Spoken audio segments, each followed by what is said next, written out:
ខ្ញុំបាទវងណយណាថ្ងៃនេះខ្ញុំចង់និយាយពាក្យពិតចេញពីចិត្តបន្តិចដែលឲ្យតែពេលខ្ញុំវាយខ្ញុំប្រកួតហើយគឺខ្ញុំតែងតែជិះម៉ូតូរបស់ខ្ញុំមកផ្ទះទាំងយប់គឺនៅកំពង់ចាមដើម្បីជួបប្រពន្ធកូនទីស្រឡាញ់របស់ខ្ញុំហើយខ្ញុំបាទក៏សូមអរគុណហើយសូមថ្លែងអំណរគុណយ៉ាងធំយ៉ាងជ្រាលជ្រៅដល់បងប្រុសដែលបើកឡានធំឬក៏ឡានសេរីទំនើប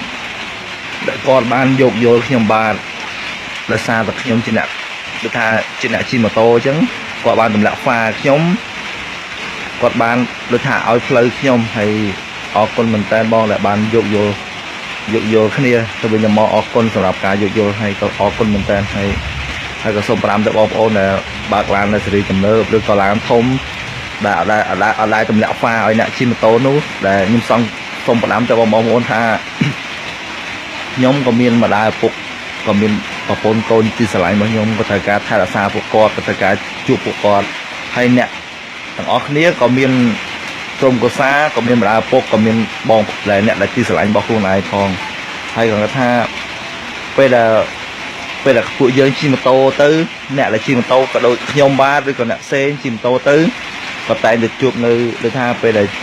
លយប់ឡើងបងប្អូនអត់ទម្លាក់ហ្វាទេគឺពិបាកជិះម៉ូតូមែនតើណាហើយបងប្អូនត្រូវយល់ថាអ្នកដែលអត់ទម្លាក់ហ្វាហ្នឹងត្រូវយល់ថាការបាត់បង់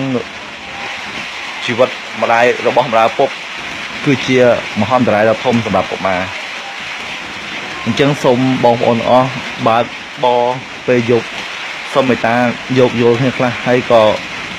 គុំប្រញាប់ទៅណាពេកមនុស្សណាគេក៏ប្រញាប់ដែរប៉ុន្តែយើងធ្វើដំណើរទៅតាមដំណើរមួយហើយយូរៗគង់ទៅដល់គោលដៅហើយសំខាន់គឺសុខភាពទាំងអស់គ្នាទាំងខ្លួនឯងហើយក៏ដូចជាអ្នកដទៃផងដែរហើយអរគុណដែលបងប្អូនដែលចេះយកយល់ខ្មែរគ្នាឯងចេះទម្លាក់ហ្វាឲ្យខ្ញុំបានធ្វើដំណើរឲ្យបានស្រួលហើយក៏ដូចជាបងប្អូនដែលអ្នកដែលសត់អ្នកដែលអត់ជិះម៉ូតូមួយចំនួនឬក៏ម៉ូតូចាស់ឬក៏ម៉ូតូអត់ភ្លើងអីអរគុណសូមអរគុណជំនួសពួកគាត់ផងដែរសម្រាប់ការយកយល់អរគុណច្រើន